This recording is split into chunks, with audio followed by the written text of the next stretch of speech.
Welcome back to Florida Foodie. I'm your host, Lisa Bell. Florida's food scene has long been overlooked as we've mostly been known for chain restaurants to please tourists in the Sunshine State, but all of that is changing. Many big names in the food world are opening restaurants here, and Florida chefs are being recognized on some of the most watched culinary TV shows and cooking competitions. So today's guest competed on the most recent season of Gordon Ramsay's Hell's Kitchen, and now he is looking to use that exposure to help grow his brand as a private chef with an eye toward opening his own restaurant. We are so happy to be joined today by Billy Trudsoe from B. Tru's Mad Flava. Hello, thanks for having me, Lisa. Thank you so much for joining us. You are relatively new to Florida. You've lived here for about 2 years. Yes. So yes. Tell us where you're from and why you decided to move to Florida. Well, I'm originally from upstate New York, the Adirondacks, small little town, Chestertown. I was a chef on Lake George, New York for about 20 plus years. And, you know, I love making people happy with my food. So, you know, the winters are long up there in the Adirondacks. So my wife and I said, why not give Florida a shot? I love it. And so you actually started cooking, as a child, right? It's always been a passion for you. Yeah, my grandmother taught me how to cook when I was about 5 years old. I started cooking, and then my first professional culinary job, I was 13 doing burgers and dogs. So, and twisting up some fancy cones. I like it. Yeah. So why Brevard County? There are so many places to move to in Florida. Why'd you pick Brevard? Exactly. I came down for a job opportunity that actually didn't end up working out in the long run. So I went all in on Hell's Kitchen. Okay. And, you know, I made it. So I was pretty excited about that. How do you go all in on Hell's Kitchen? What is that process like? Because this is like a dream, right? Yeah, yeah. So this is the second time I tried out. I tried out about 10 years ago when I was up in New York. I went down to New York City, tried out, and obviously I didn't make the cut. So it's a pretty grueling process, 7 to 8 months. And I got the phone call just before Christmas of last year saying, hey, you made it. You need to be in LA in 2 weeks. And you know, dreams do come true, that's for sure. Where was the audition process for that? It was in Los Angeles, Burbank, California. Okay, so you went out, you initially tried out in New York, didn't work out. Yeah. So then on your own dime, you flew out to LA. No, actually, after doing the process, the interview process, like I said, was like, you know, 6 to 7 months, I got the call from one of the producers. Okay, were you like submitting videos or how do they decide? It just kind of like, you know, they ask you to complete a task or the interview or, you know, bunch of different kind of things. And, you know, you just keep going. I mean, there's some silent times where you're kind of just like, oh, what's, you know. Am I still doing this? Yeah, I'm like, you know, and I don't want to be the type of guy to call and be like, hey, you know, am I still considered or whatnot? So I was fortunate to get the call just before Christmas, an early Christmas present. So are you actually before a panel of judges at all during that interview process? I mean, are they sampling, tasting your food? Or they didn't try any of my food. Okay. Yeah, they saw. I mean, does that make it easier or maybe not? I don't know. I mean, I don't know. I mean, they saw, you know, tons of photo of my food. So I'm assuming they knew that I had a great palate. Okay, yeah. And you initially, I guess you're the one who reached out to them initially online? Yeah, I was actually at Albany Airport on my way back to Melbourne, and I just had a sponsor ad came up, and I filled it all out. And it was during mass time, so at the end it said we need a 5-minute video. So I did a video in Albany Airport with my mask on. Oh, okay. And just showed them my personality, and I got the call back 4 days later. Wow. And like I said, you know, it was a grueling process, but, you know, I made it. How do you sell yourself in a few minutes to something like that? Did you talk about like, you know, your background or what you like to cook or what do you say? Yeah, I mean, just a little bit about everything, you know, a little bit about my personality, what kind of food I cook, and, you know, that, you know, I'm a huge Gordon Ramsay fan. I have been for almost 20 years. I mean, he's the culinary GOAT, and, you know, this is, I mean, to live out one of my dreams, to meet Chef Ramsay and to cook for him, I mean, it's just, it's just phenomenal. So what is your favorite thing to cook? I mean, I love cooking fusion cuisine, so I like intertwining different cultures of food. A lot of my food's influenced from my travels to Europe. My wife is from Slovakia, so we go to Europe quite a bit, and I like to replicate and tweak some food items that I try out that way. What's a favorite dish in Slovakia that you have perfected here? I mean, I don't know if I perfected it, but my mother-in-law, she makes halushki. It's a traditional dish in Slovakia, and my wife, actually, she's perfected it. And it's some potato dumplings and a goat cheese cream. Nice. With some crispy bacon, and yeah, it's delicious. It really is. It sounds amazing. If you look at your Instagram account, it looks like you also make a lot of fish. I mean, is that something that you are geared toward? I don't know. I saw a lot of salmon on there. Yeah, I love cooking with seafood. It's one of my, ultimate favorite proteins to cook with. Scallops, salmon, sea bass, of course, black sea bass and halibut.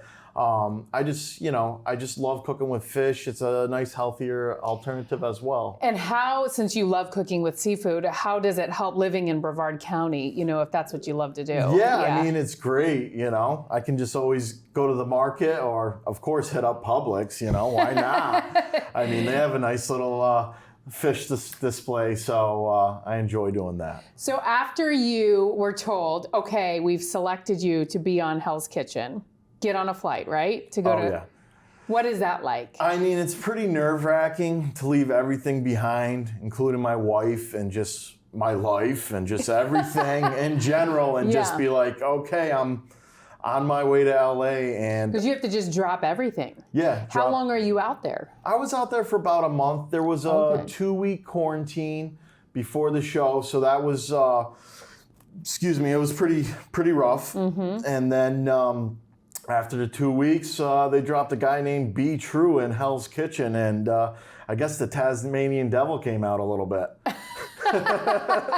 So for people who haven't watched Hell's Kitchen, what is that like? What is the competition all about? Yeah, I mean, it's so basically this season it was it was the older people, I guess the and you don't look old, but you're one of the older guys. I am one of the OGs, I got a young heart, but so it was the 20-somethings against the 40-somethings, which was a surprise to us because we thought it was just going to kind of be the same where it's boys against girls, on Hell's Kitchen. So this season 21 being Battle of the Ages.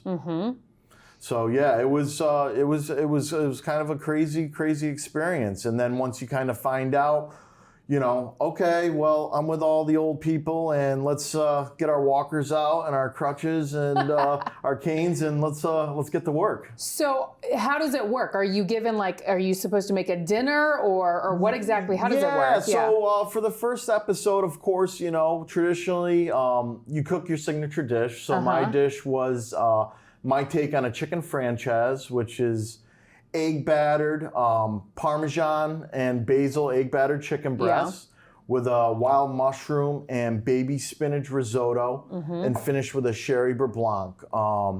You got 45 minutes to make it under a lot of stress, and you're just trying to get something on the plate. It seems like you should be able to do that in 45 minutes. Exactly. But I mean, when you have the cameras on you and all of a sudden you look over your shoulder and there's a guy named Gordon Ramsay standing behind you. My blood pressure went through the roof. Were you a little starstruck? Of course. Gordon, especially being an idol of mine, I was overly starstruck, to say the least. Me explaining my dish to Chef, I mean, I was looking at the first episode and I was plum red. And so I know that you tried to have a watch party in late September, because that's when this season kicked off. Yeah, September 29th. What happened? This hurricane named Ian came through and kind of dampened my plans, so that was pretty devastating. But I bounced back, and you just got to move forward. I was just I was happy to be able to watch it on TV. To have power and just fortunate. Because this was all recorded like 9 months ago. Oh, absolutely. Yeah. In January of this year, excuse me. So, yeah, you know, I was fortunate to be able to watch it, and you know, a lot of people went through some hardship through the hurricane, and just being fortunate, really.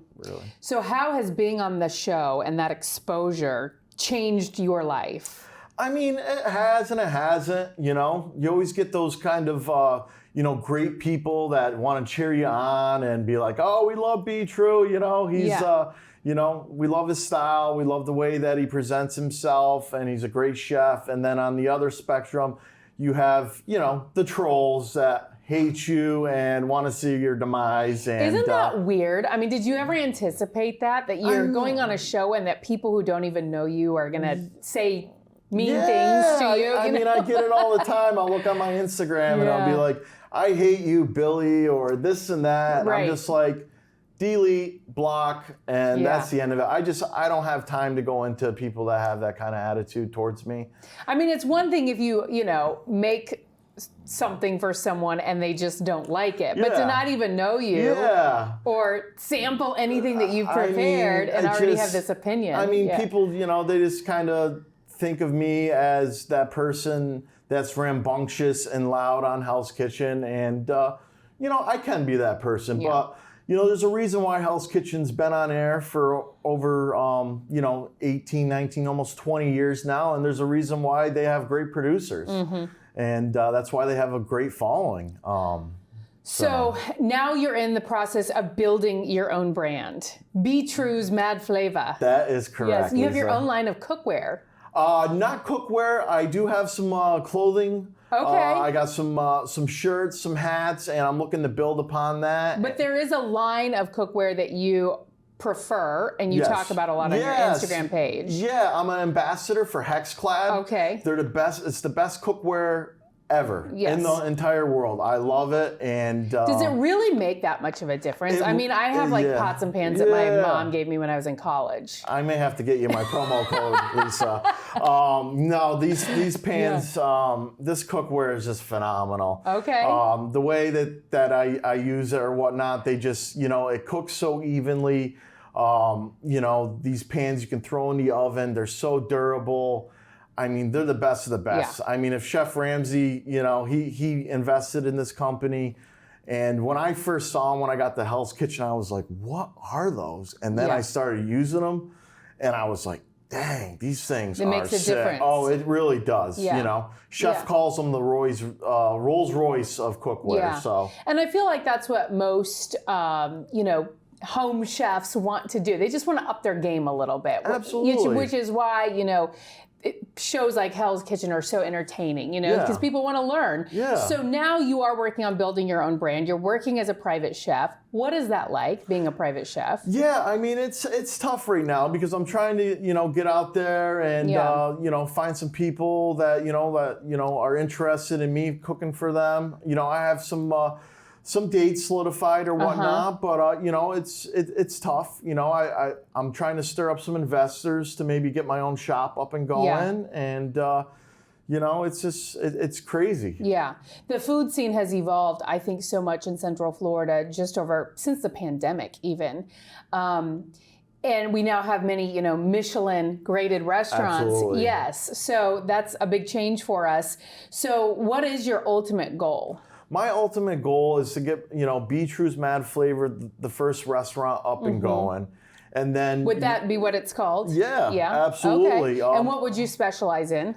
Fusion cuisine. Okay. Yeah, when I was playing college basketball many moons ago, my basketball coach gave me the nickname B. True. So it's stuck ever since. And then Mad Flavor, when I was a young chef on Lake George, I'd always, when I'm putting the food up in the window, I'd be like, Mad Flavor, you know? That was just my slogan, my slang, and it's stuck with me ever since. So why not combine the two? And there it is, B. True's Mad Flavor. So if someone's looking for a private chef, what do you offer them? Do you do it all? Just dinner, breakfast, brunch, lunch? I prefer to do dinners or hors d'oeuvre parties. Okay. Yeah, you can reach me at my website, www.btrues.com. So just btrues.com. and reach out to me. I would love to, not only the Space Coast area, I'm willing to travel and, make someone's palate, bless their palate. And do you prefer doing like smaller parties or things like weddings? Yeah, I mean, right now, because I'm so small, I prefer doing smaller. But, I'm willing to, do whatever it takes to be successful. What's your take on the food truck industry? Is that something that has ever interested you? Yeah, I mean, it has, but I'm the type of chef that likes the formal sit down and everything like that. I like to be able to, talk to my patrons and, get their, feedback. Maybe they're like, maybe I don't have something on the menu and they want me to run it as a special or whatnot. I'm here to accommodate, all the necessaries, their gluten allergies, stuff that they detest and, stuff that they detest. Yeah, that they don't like, like I'm here to, be able to accommodate them in any way. Okay. That's the type of person I am. What are some of your top requests? What is the number one thing that people detest? Garlic, surprisingly. What? Yeah, I hear a lot. Garlic? Yeah, garlic. I have never heard garlic that. and gluten.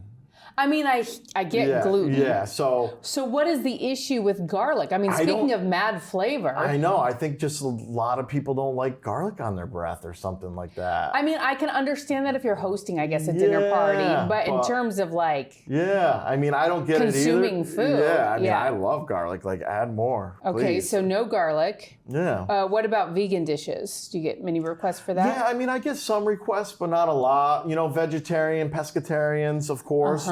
But, I mean, I love making people happy. That's my goal. Yeah. That's the bottom line. How hard has it been, dealing with the supply chain issues and things like that to, maintain a menu? Exactly. It's been tough, a lot of companies had to, change their menus and, downsize, of course, their menus to stay successful because they're just, it's hard to get stuff nowadays. So hopefully the industry will bounce back and, we can move forward back to the old days eventually, I hope. Let's all hope. I mean, geez. So you said you started your roots with hamburgers. Yep, hot dogs, hamburgers. It was actually an old Dairy Queen in Chestertown that got bought out. And, the lady asked my mother, she's like, you got to be 16 to work the grill. I mean, your son's tall. Do you care if he works the grill? My mom's like, put him to work. So, yeah, I mean, I was grilling when I was 13. I love it. Yeah. So after this experience on Hell's Kitchen, grueling, obviously. Absolutely. Do you want to compete on other shows? Yeah, why not? I mean, I'm a competitor. I always have been. I was a 3-sport athlete in high school, and I just always, when I'm playing mini putt-putt with my wife, I always got to try to win. Yeah. But yeah, she's got a sniper eye. So, I just love to win. So, was there anything that surprised you about that experience? On Hell's Kitchen? Yeah. Just, how tiresome and how grueling. And I mean, I really, the first 48 hours in there was the toughest part for me. You feel like that's even more grueling than owning your own restaurant. Yeah, I mean, it was pretty bad, So, trying to adapt and what specifically? I mean, just the heat in general, and then trying to feel out your competitors and everything like that, and then people just kind of trying to feel you out, and it's a tough situation. Did you notice a big difference between the older guys and the younger guys? I mean, a little bit. Yeah. I mean, the younger guys, they were hungry. They came out and kicked our butts the first couple episodes, of course. And, props to them. I mean, they came out swinging, and the OGs, we got our butts kicked. Really? Yeah, we did. We did. And what's it been like to watch it now that it's on, and see yourself on TV and on a show like that? I think it's hilarious. I think it's fun to watch. Obviously, the contestants, we don't see anything till it airs. We get some promo videos and photos and stuff like that. So we see some stuff before. But no, I had a blast watching it. I thought the producers did a great job, with me, just being the rambunctious person that I have with a big personality and a loud mouth. And actually my sous chef, Jason Santos, said I was, the rhino in the kitchen. So, I mean, I'll Nice. take a rhino. Yeah. Why not? And do you know who won? I don't. Okay. I don't. So, Gotta wait and see. Yeah, we all got to wait and see that non-disclosure too. I don't want to mess with that and mess Right, with yeah. Fox. They've been so great to me, and I'm just super, just really blessed. Okay. Well, we wish you nothing but the very best and tremendous success in Brevard County and throughout Florida. Where, again, can people find you online? Yeah, you guys, everyone can reach out at www.btrues, so it's BTRUES.com. You can hit me up on my socials. I got Btrues Mad Flavor on Facebook, Instagram, and TikTok. All right. Thank you so much. We appreciate it. Yeah, my pleasure, Lisa. Thanks for having me. All right. Take care. You too. Thank you for listening to Florida Foodie. We'd also like to thank our guest, Billy Trudsoe. You can find his business online at btrues.com or on Instagram at ADKChef. Be sure to follow Lisa Bell online. Search Lisa Bell News on Facebook and Instagram or Lisa Bell News 6 on Twitter. You can also find Candace Campos on social media. She's on Twitter. Just search at Candace News 6. And on Facebook, search Candace Campos News 6. Also, a big thank you to our technical producers, Derek Mosier and Ryan Haley, our post-production audio engineer, Chris Flora, and our director, Bob Myers. I'm the show's producer, Thomas Mates. Please take the time to rate and review us on Apple Podcasts and Spotify or wherever you stream podcasts. And you can find videos of all of our podcasts on clickorlando.com and on YouTube. Just search for Florida Foodie.